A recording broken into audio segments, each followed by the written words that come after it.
নমস্কার বন্ধুরা, আশা করছি তোমরা ভালো আছো। আমার চ্যানেলে তোমাদের স্বাগত। আজকে আমি ক্লাস 12-এর পল সায়েন্সের এবছরের জন্য একটা টিকা ভীষণ ইম্পর্টেন্ট কনজিউমার কোড এটা নিয়ে আলোচনা করছি।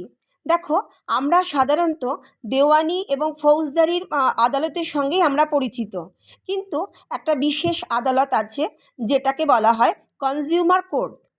আচ্ছা, এবার আমাদের জানতে হবে কনজিউমার কোড কী। বর্তমান যুগে লোক আদালত থেকে এর প্রকৃতি সম্পূর্ণ স্বতন্ত্র। ক্রেতা আদালতের অপর নাম হচ্ছে ক্রেতা সুরক্ষা আদালত।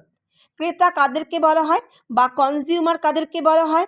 সাধারণভাবে যারা হাট বাজার দোকান বিভিন্ন প্রতিষ্ঠান থেকে বা ব্যক্তির কাছ থেকে নির্দিষ্ট মূল্য দিয়ে কোনো জিনিস ক্রয় করেন এবং তাদেরকে বলা হয় কনজিউমার।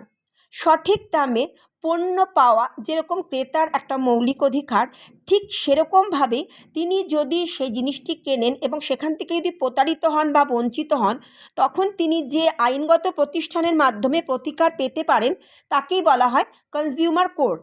এবার এই কনজিউমার কোর্টের কিছু অধিকার ক্রেতার আছে। প্রথমত, যে জীবন এবং সম্পত্তির জন্য বিপজ্জনক ক্ষতিকর এমন পণ্য ও পরিষেবার থেকে সুরক্ষিত থাকার অধিকার কনজিউমারের আছে। এর দ্বারা পণ্য এবং পরিষেবা প্রদানকারী সুরক্ষার মান যাতে সুনিশ্চিত করা যায় তার ওপরও গুরুত্ব দেওয়া হয়েছে।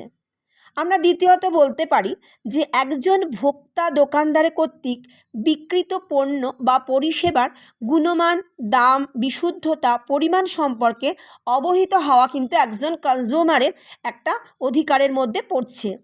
তৃতীয়ত, একজন ক্রেতা প্রতিযোগিতামূলক দামে নিজের পছন্দ অনুযায়ী বিভিন্ন ধরনের পণ্য এবং পরিষেবা কী করে পণ্যটা পাবো এবং কীভাবে পরিষেবার পাবো তা বেছে নেওয়ার অধিকারও কিন্তু আছে। অর্থাৎ রাইট টু চুজিং, একটা নির্দিষ্ট জিনিস সে বেছে নিতে পারে। 4 নাম্বার, এই অধিকারগুলির মূল বিষয় হলো ক্রেতাদের অভিযোগগুলি।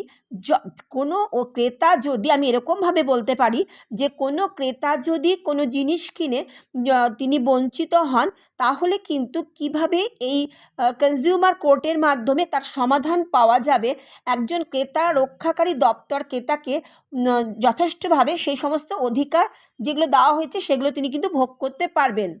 এবং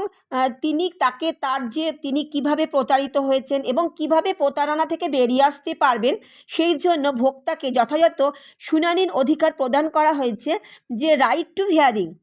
নেক্সট আমরা বলতে পারি যে অসৎ বিক্রেতা কর্তৃক প্রতারিত হওয়া ক্রেতার প্রতিকার পাওয়ার অধিকার আছে। বিশেষত ত্রুটিপূর্ণ পণ্য পরিষেবার জন্য ক্ষতিপূরণ বা প্রতিস্থাপন এর অধিকারও কিন্তু ক্রেতাকে দেওয়া হয়েছে। এবং লাস্টে আমরা বলতে পারি এই আইনটি ভোক্তার সচেতনতার উপর গুরুত্ব দেওয়া হয়েছে, যাতে প্রত্যেকটা কনজিউমার এই অধিকার সম্পর্কে সচেতন থাকেন।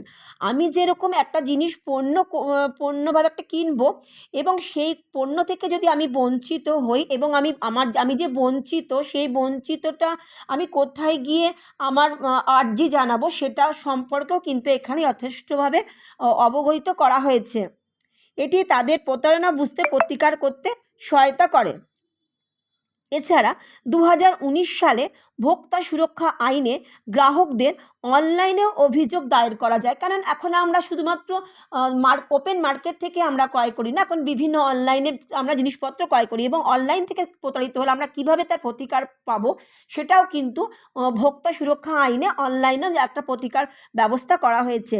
এবং সরকার খুলেছে ই-ফিলিং পোর্টাল, যা সমগ্র ভারত জুড়ে গ্রাহকদের জন্য একটা সুবিধাজনক, দ্রুত এবং স্বল্প খরচে কিভাবে প্রতিকার পাওয়া যায় তা সুনিশ্চিত করেছে।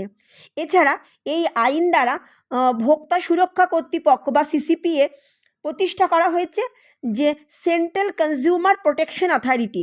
এটি ভোক্তা ও কীভাবে রক্ষা করা যায়, অন্যান্য বাণিজ্যিক অনুশীলন, বিভ্রান্তিকর বিজ্ঞাপনে যাতে ভোক্তা উৎসাহিত হয়ে সে জিনিসটি না কেনেন, এইভাবে বিভিন্ন রকমভাবে কিন্তু ভোক্তাকে একটা জানানো হয়েছে। এবং এটা হচ্ছে যে ক্রেতার অধিকার এবং ক্রেতা কী কী এবং ক্রেতা আদালতের কী কী বৈশিষ্ট্য আছে। এবার আমরা জানবো যে ক্রেতা আদালতের কী কী বৈশিষ্ট্য। ক্রেতা আদালতের চেয়ে যেহেতু ভিন্ন ধরনের, এর কিছু বৈশিষ্ট্যও আছে।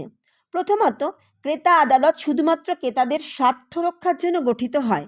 এই আদালতের সবথেকে বড় বৈশিষ্ট্য হলো ক্রেতা বা উপভোক্তা ছাড়াও অন্য কেউ এখানে অভিযোগ দায়ের করতে পারবে না। দ্বিতীয়ত, যে ক্রেতা আদালত 3টি স্তরে বিন্যস্ত। শীর্ষে রয়েছে জাতীয় ক্রেতা আদালত বা জাতীয় কমিশন, তারপরে হচ্ছে রাজ্যে ক্রেতা আদালত,